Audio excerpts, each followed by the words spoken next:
জুমার দিনে আমি 3টা আমলকে বেশি গুরুত্ব দেই।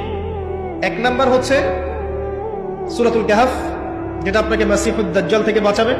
2 নাম্বার বেশি থেকে বেশি দরুদ পড়া, এই দিন দরুদ পেশ করা হয় নবী সাল্লাল্লাহু আলাইহি ওয়াসাল্লামের কাছে।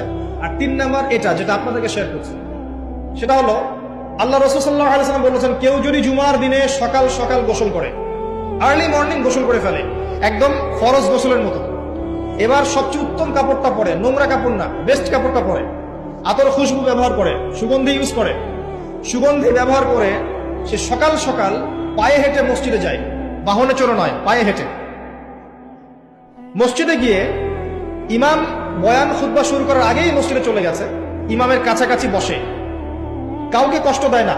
ইমাম খুতবা দিচ্ছে, সে চুপচাপ শুনছে, কাউকে কষ্ট দেয় না। এমনকি পাশে কেউ কথা বলে তাকে এতটুকু বলে না চুপ করো, এতটুকু বলে না, চুপচাপ খুতবা শুনে নামাজ পড়ে ইমামের সাথে